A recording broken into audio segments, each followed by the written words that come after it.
안녕하십니까, 박정관의 관절연구소. 저는 정형외과 전문의 박정관입니다. 오늘 이 시간에는 발목 골절에 대해서 이야기해 보려고 합니다. 제가 예전에 발목 염좌, 발목 삐끗했을 때 어떡하나요? 이런 주제로 이제 이야기한 적이 있거든요. 만약에 조금 더 심하게 접질렸다, 그럴 때 이제 뼈가 골절이 동반되는 경우가 꽤 많습니다. 그래서 발목 염좌하고 어떻게 보면 이제 초기에 응급처치하는 건 좀 비슷하죠.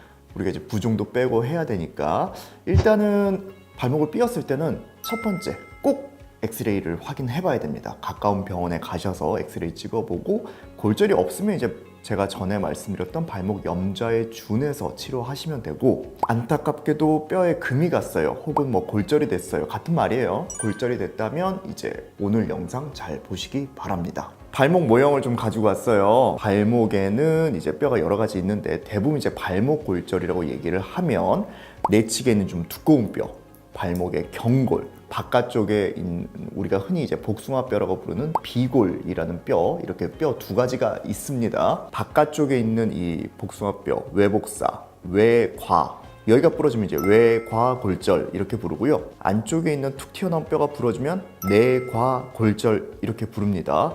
그리고 뒤쪽 경골의 뒷면이 깨지면은 후과골절이라는 표현을 써요. 세 군데가 있으니까 운이 좀 나쁘게 이 세 가지가 다 부러지면 삼복사골절, 뭐 이 중에서 이제 보통 이제 외과나 내과 이런 두 개가 부러지면 이복사골절 혹은 양복사골절 이런 표현을 쓰고, 뭐 한 군데 부러지면 뭐 외과골절, 내과골절 이런 표현을 쓰게 됩니다. 발목 이 양측 복사뼈의 가장 중요한 역할은 발목이 흔들리지 않게 잡아주는 거예요. 그래서 우리가 걸을 때 이 중간에 발 쪽에 있는 거골이란 뼈가 이 복사뼈 두 개 사이에서 밸런스를 잡으면서 잘 걸어야 되는 거거든요. 이 한쪽이 부러지면 어떻게 되겠어요? 이 거골이 자꾸 밀립니다. 이렇게 되면 불안정해지고, 그러면서 발목에 관절염, 다치고 나서 발생하니까 외상성 관절염이 빠르게 진행을 합니다. 그래서 대부분의 발목 골절은 수술적 치료를 요하는 경우가 많습니다. 그럼 이제 또 물어보세요. 발목 부러졌다는데 그럼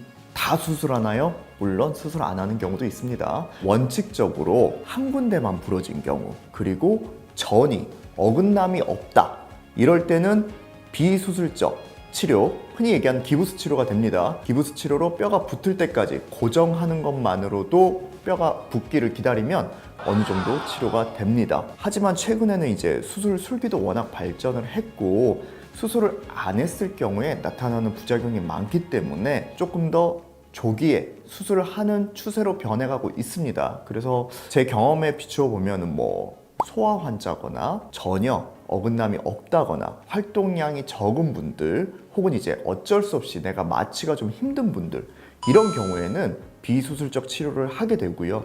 그 외의 경우에는 대부분 수술을 안 하는 경우에 나중에 이제 외상성 관절염이나 다른 이제 관절의 강직, 뭐 움직임이 불편해요, 운이 나쁜 경우에는 복합 부위 통증 증후군 같은 그런 이제 만성 통증을 호소하는 경우가 많기 때문에 차라리 빨리 수술하시고 저는 빨리 걸으시라 이렇게 추천을 드리고 있습니다. 오늘은 그 가장 흔한 외과골절에 대해서 일단 좀 설명을 좀 드려볼게요. 대부분 이제 발목을 접질려요. 이렇게 접질리죠. 이렇게 접질리면서 이제 인대가 못 버티고 터지면서 이제 외과골절이 발생을 하게 되고요. 그러면 이제 양측에 엑스레이를 찍어보면 이 외과와 거골 사이, 내과와 거골 사이가 원래는 균형을 이루어야 되는데 한쪽으로 좀 치우치게 되는 경우가 많습니다. 그러니까 이 외과가 자꾸 바깥으로 밀려나가요. 그래서 수술적 치료는 금속판을 댑니다.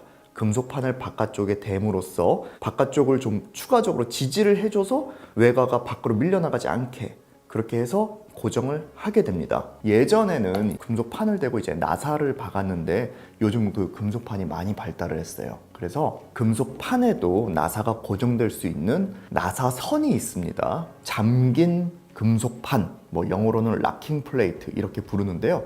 잠김이 됨으로써 예전에는 골다공증이 좀 심하거나 뼈가 많이 약하거나 분쇄골절인 경우에는 나사가 못 버티고 튀어나오는 경우가 꽤 많았는데 요즘은 그런 부작용이 거의 없이 수술적 치료가 가능합니다. 만약 이제 수술을 하게 되더라도 저 같은 경우는 이제 하반신 마취, 허리에다가 주사 한 대 맞고 이제 수술을 진행하고 수술할 때 이제 좀 재워드리는 정도로 수술 간단하게 진행이 되고요. 뭐 수술 시간도 뭐 30분 이내로 굉장히 간단하기 때문에 너무 수술에 대해서 부담을 갖지 않으셔도 됩니다. 수술 이후에는 대부분들 기부술을 하게 되는데요. 수술을 안 한 경우에는 일반적으로 통기부술을 합니다. 예전에는 이제 무거운 석고 재질로 된 걸 사용했는데 요즘은 그렇게까지 무겁진 않습니다. 근데 이제 몇 가지 불편하긴 하죠. 본인이 풀 수가 없어요. 네, 수술을 안 했기 때문에 이제 환자분들이 가끔 이제 붕대로만 감는 그런 방기부술을 해드리면 본인들이 막 풀어버리거든요. 그리고 막 걷다 보면 오히려 수술 안 해야 될 걸 수술해야 되는 경우도 생기기 때문에 이제 가급적이면 통기부술로 고정을 하게 됩니다. 수술을 한 경우에는 이제 내 피부 안쪽에 이미 고정이 되어 있기 때문에 방기부술 정도로도 충분히 고정이 시행이 됩니다. 그리고 이제 경우에 따라 다르지만 목발을 사용하는 경우도 있고 안 하는 경우도 있으니까 그건 이제 주치의 선생님과 상의를 해 보실 수 있습니다. 일반적으로 기부술 제거 시기는 4주에서 6주 정도가 됩니다. 본인의 골절 상태에 따라 좀 차이가 나는 거고요. 수술을 한 경우에는 이제 조금 더 빨리 체중 부하를 좀 시작할 수 있고 당연히 발목 운동도 좀 빨리 시작할 수 있는 그런 장점이 있습니다. 기부술을 제거한 다음에는 이제 본인 스스로 발목을 이제 다시 움직일 수 있게끔 본인 스스로 운동을 하면 되고요. 대부분의 경우에 특별히 재활 치료를 필요로 하지는 않습니다. 일반적으로 이제 3개월 정도 지나면 뼈는 이제 거의 다 붙어 갑니다. 만약에 3개월이 돼서도 뼈가 안 붙는 경우가 있다면 약간 이제 늦게 붙는 경우에 해당해서 지연유합이란 표현을 쓰게 되고요. 6개월이 넘어서도 붙지 않는 경우에는 불유합 이라고 부르는데 보통 이제 개방성 골절이 아니고서는 대부분들은 잘 붙기 때문에 크게 걱정하지 않으셔도 됩니다. 오늘은 발목 골절과 발목 골절에 수술하는 경우 그리고 수술 안 하는 경우에 대해서 말씀드렸습니다. 오늘 영상이 여러분들의 건강한 발목 생활에 도움이 되셨길 바랍니다. 감사합니다.